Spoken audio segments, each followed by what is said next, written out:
Hey everybody, welcome back into the Woody Hayes Athletic Center. It is Snap Judgments or Snappy Jays if you're feeling frisky on a Wednesday night as Ohio State gets ready for Arkansas State.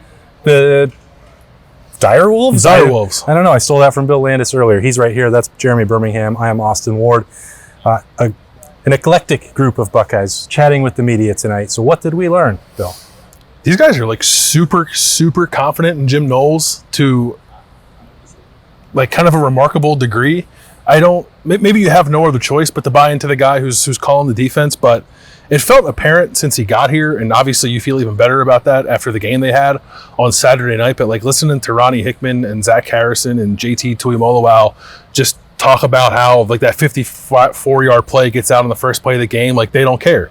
They just snapped right back in and got the stop and held them to a field goal, and Zach said, you know, maybe we would have folded on a play like that last year, but they have bought into the scheme. I think they've bought into the aggression of it. I think they like to have a plan, and they trust the guy calling it, which is a huge deal for them because I don't know if they had that at any point last season. Thanks, Jerry. We're hydrating post-practice. Oh, Bill. God. 2 out of 3. It was a great pass. I don't want to besmirch former coaches. Okay. I think that confidence comes from just the confidence that Jim Knowles gives off.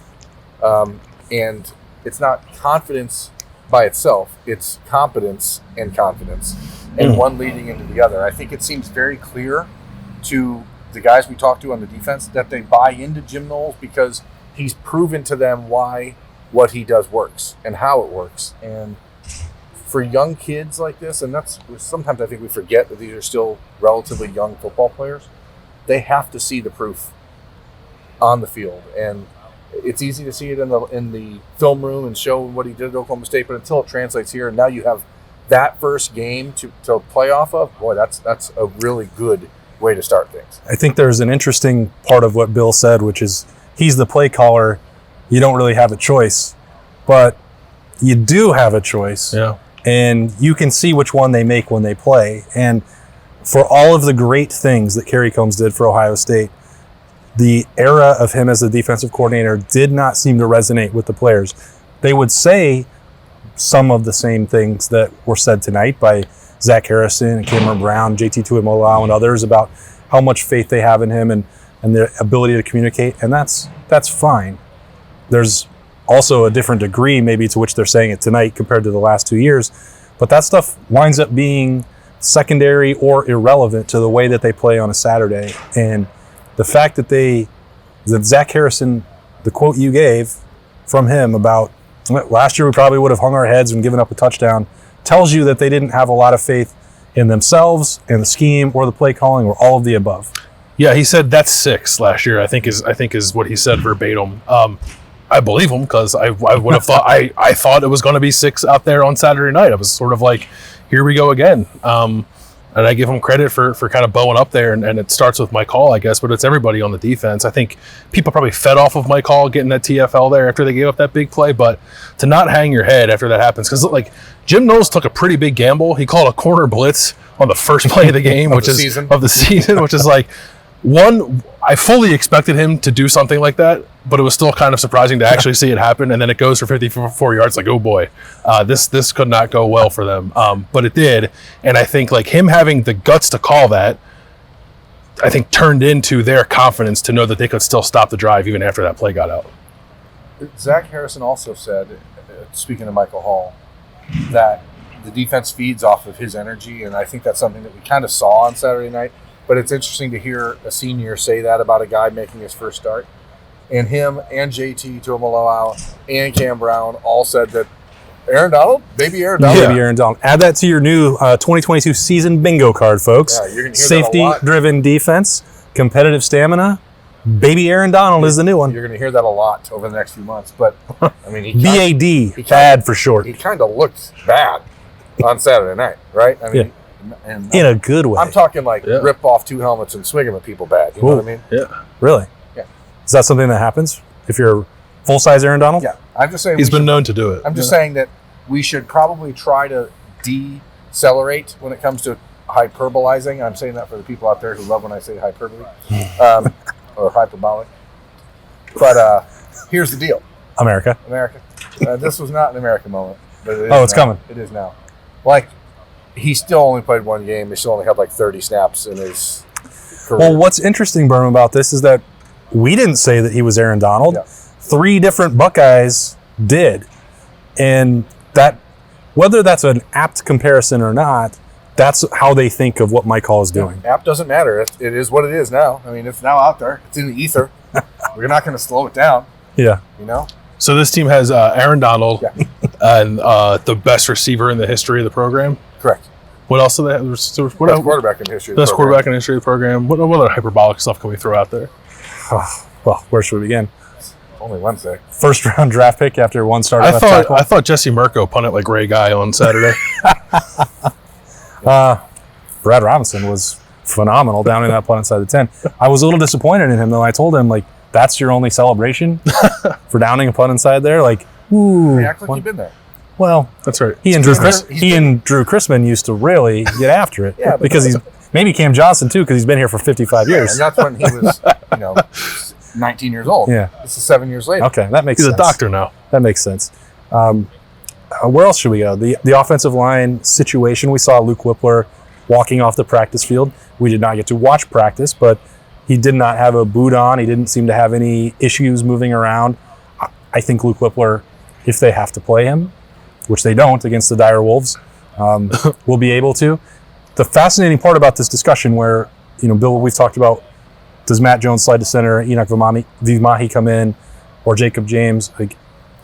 There's a little bit of a complication there with Matt Jones also being a little bit injured.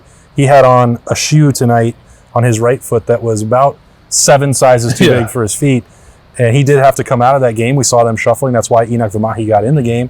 So some of this week and next is going to be more experimentation than I might have thought, just because you have to get through the next 2 weeks to get to Wisconsin fully healthy. And this team got through training camp about as well as it could have expected and played a very physical game on Saturday night that is taking a little bit of a toll. Nothing serious, nothing long-term, but some things that require a little bit of monitoring. Yeah, I mean, it's a physical game to open the season. That kind of stuff happens. Like the fact that they're out here, they're wearing pads. It seemed like they practiced some. Even Matthew Jones was asked today, have you been getting work at center? Because if Luke doesn't play, he said yes. So, clearly he's still doing things, but there is a complicated balance there, I guess.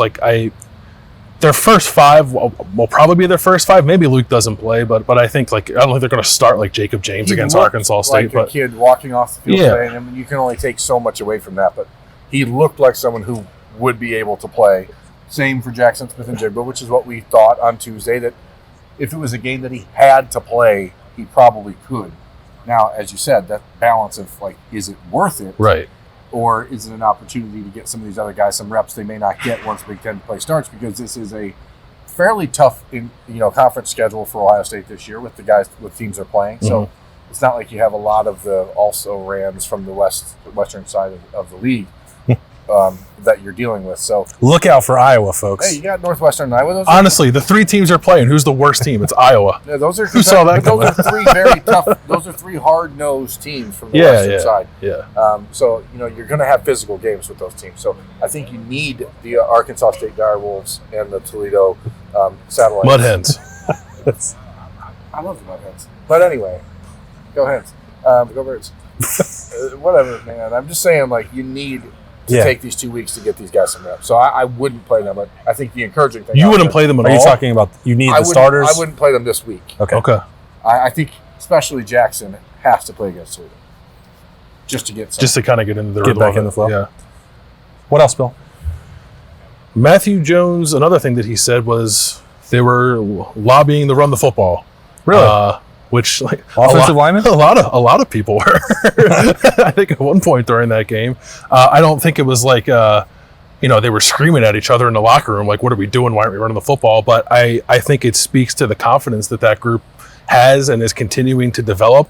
I'm really sort of on an alert for whether or not that second half and fourth quarter in particular was a springboard for this offensive line, because that looked like some of the old Ohio State teams that we've covered here, where it's just they beat the will out of a team, and by the fourth quarter they can't hang with them. And it wasn't like they were doing it to Rutgers or Maryland. They were doing it to a really good Notre Dame defense. So it's a confidence builder for sure, but I'm curious to see how it can carry throughout the season for them, because it's just not a physicality that they had last year. I think that part is, I feel like a little bit like Bill, is seeping into my brain with wanting to watch the offensive line this week, and more so than ever, because I think that Luke Whippler and Matthew Jones don't need to play a lot, and we've had questions about what the 6th, 7th guys in would be, but also because, Justin Fry, Mike Solini have done a really good job developing this unit, in my opinion, and getting them going in a hurry to what they did in the 3rd and 4th quarters of that game, where I talked to some people involved with that line, and they were like, they tapped out. Notre Dame tapped out in that game, and that's what they were hoping would happen. And if they can continue to do that to teams, wear them down early, you're going to see, most teams are not going to be able to last a 60-minute game against that unit. That doesn't necessarily apply for this week, but if you have situations where Luke Whippler is out for a play or two, or Matthew Jones has this, Saturday was not the first time that he had felt some pain there in that right foot. I know that for sure. You're going to have times where the 6th and 7th and 8th guys are going to have to come into the game for this team. Are they going to be able to match that level where you get the opponents to tap out? Not really sure why Notre Dame wanted to talk after this game about how if they played again, we all know that the outcome would be different. I don't understand how that could possibly be the case, because the longer that game went, the worse it was going to be for Notre Dame. But I see an offensive line that is developing into something scary, and if they can corral some of that, especially with cleaning up the penalties and going tempo with DeJuan Jones, that's a terrifying proposition. It is, and I think the more, and I'm not trying to blow smoke up anyone's butt here, but I think what we saw on Saturday night was also not just the development and growth of the offensive line, but it was a development moment for Ryan Day as a coach, because he had to know going into halftime that he had to dial back what he wanted to do in his brain. Like, Ryan Day wants to throw the football. He wants to get aggressive. And I think that it says something about him that he went into the 3rd quarter saying, we need to just power this game and run it. And I don't think that's what he wants to do in his heart. I think he realized, I have to do this to win this game. And for a young coach, and I think we sort of forget, this is still a 43-year-old head coach who's been a head coach at one place in his life and for 2.5 seasons, really. So there's a lot of these things that he's still learning, and I think that Saturday was a growth moment for him to know that when the offensive line is lobbying him in that moment to say, you know what, guys, I'm going to give you the opportunity, because I don't think 2 years ago, we saw it in the Northwestern game, we've talked about that all week, but that was a moment where, wow, Trey Sermon was literally running for 50 yards a play at that point. Yeah. This Saturday night was not that. That was ground and pound. Yeah. This was a different thing. And to not immediately revert back to what he's comfortable with, I thought was a growth moment for Ryan Day. And so I think that's a positive for Ohio State. The more I think about it, he joked on Tuesday about whether or not they'd want to have this type of game as the season opener again. It's so good for this team to have that game behind them right now and learning from it. So, we should talk about Arkansas State, right? They played them on Saturday, but no one asked any question about Arkansas State the whole night, did they? Why would we? They're 44-point underdogs. I know somebody asked if the Arkansas State tape had been watched. Had it? It had. I'm assuming so, yeah. Yeah, they still watch film of their opponents around here. So by Wednesday, though? Why not just do it right before the game? Yeah, that's what I do. Matt Jones did say that, they're a pretty aggressive run defense team, which is a nice thing to say, but Arkansas State was dead last in the country last year in rushing defense. They weren't doing it aggressively? They gave up almost 7 yards a carry last year. Aggressively bad. Over the course of an entire season. Yeah, So maybe that's why we shouldn't ask questions about 44-point underdogs, because what else are they going to say? They're not going to be like, those guys suck. We don't even know what their name is. They didn't even put Arkansas State on the board. Remember Tuesday when CJ Stroud was That's how Stark. Playing some real bums. Butch Jones is the coach. Yeah. Brian Snead is the running back. James Blackman, the quarterback, was at Florida State. They've got a bunch of P5 transfers. Their other tailback outside of Brian Snead was an Iowa State transfer. They've got guys that played at Power 5 for sure. They're not going to beat Ohio State, but you can't be surprised if they come out and hit a big play or something like that. They got athletic dudes. You wanted to talk about Arkansas State on a night when Cameron Brown gave an interview? I want you guys to really deep dive into the powers that are Butch Jones. Champions of life, right? Guess what? He doesn't really have any. You think he's going to bring his trash can back to the sideline? Brick by brick. Did you see all the garbage that was outside of Ohio Stadium on Saturday There was night? a lot of garbage. I sure hope. I wonder what number team he's got for Arkansas State this year. Team 122? They've been playing football that long down there? So Jonesboro. What did you get out of Cam Brown tonight, Austin? What I know that's a conversation you've been waiting to have. Yeah. What did you take? That's if you didn't have it multiple times already this week. Yeah. What did you get out of that? I wanted him to say it out loud that he was going to intercept the ball. We got the offensive pass interference. And he did. And I knew he would. But I just wanted the people to know it. Because he also probably would have taken it back for an interception and my bold prediction would have been right. Yeah. Here's the weird thing. Okay, he's been confident. Let me say it, Brian. This is what I took away. He got agitated midway through camp that we were saying he was still on a pitch count. I was alone, I guess. I was the only one saying it.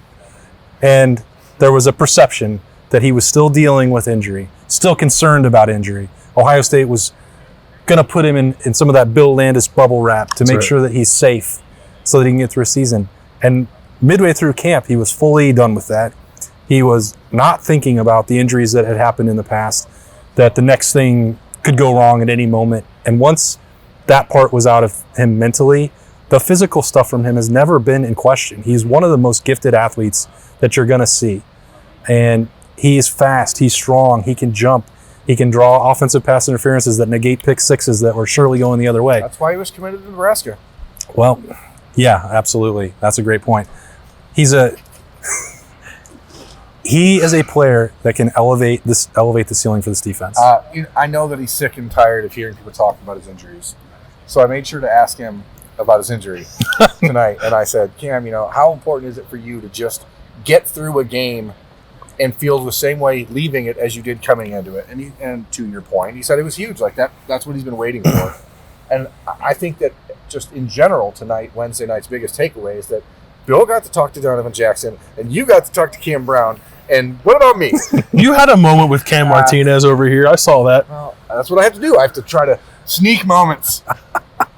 Come on, America. I'm done. Emeka was over there. I'm done. That's not good enough? I did ask Emeka about the punt return versus kick return stuff that you guys were talking about on the podcast daily. And because that's what we're doing now. We're circling back to discussions. It's called a callback. Yeah. And he said there is a big difference between kick returns and punt returns. But he said that specifically in that game, because the first punt went like 21 yards and the second one went like 32 yards, he said, I'm going to move up. And then the next two got rocketed over his head. So he said, he'll adjust on Saturday. So Good. It is apparently his expectation that he's still going to be the punt returner on Saturday. Okay, well, that's the real news right there. And so did you have to, what did you tell Cameron? You're going to get your chance? It's going to come? You're going to get reps. Get reps. Make them count, man. Okay, that's good. Did Cameron Brown say what he said to Michael Mayer? When Michael Mayer was prone on the ground? Did not reveal the specifics of that. It's not. We can say whatever the hell we want, but that doesn't mean that Cameron Brown is allowed to into the microphone. Your offense is a wonderland. So, yeah, that's exactly what he said. Cam Brown's a big John Mayer fan, so he made that connection right away. Clearly, we're done here. This Wednesday night version of Snap Judgments Here's a question for you, America. Oh. In the comments tonight, can you comment your favorite John Mayer song, please? And CC it to Austin on Twitter with the YouTube link to the video. What if they like deep cuts that don't have videos? Every John Mayer song has a video. Someone's recorded it live from a concert. Sweet. Well, I'll be looking forward to adding that to John Mayer song. I know yours because I hear it all the time. Oh, that one is pretty good. That's not my all-time favorite. Which one's that? In the Blood. In the Blood is one of the best. But my favorite is Comfortable. It's like one of the best love songs ever written. It's sad. My favorite John Mayer song is Something's Missing, and the live versions are incredible. So it's not. Bill? I do not have one. Really? He is lying. No, I don't. I honestly. Why do you want them to send it to me when he's pretending like he doesn't like John Mayer? Okay, America. I honestly can't. I've never heard of either of those two songs. The only John Mayer song I can think of is Daughters.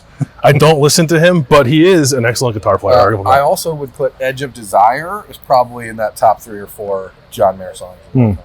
Heartbreak Warfare's got to be in that top 5. You guys are huge John Mayer heads. I celebrate the guy's entire library. What is happening? Whoops, I thought we were done, America. I celebrate the guy's entire catalog. For sure. And now we are officially done with some Snappy Jays on a Wednesday.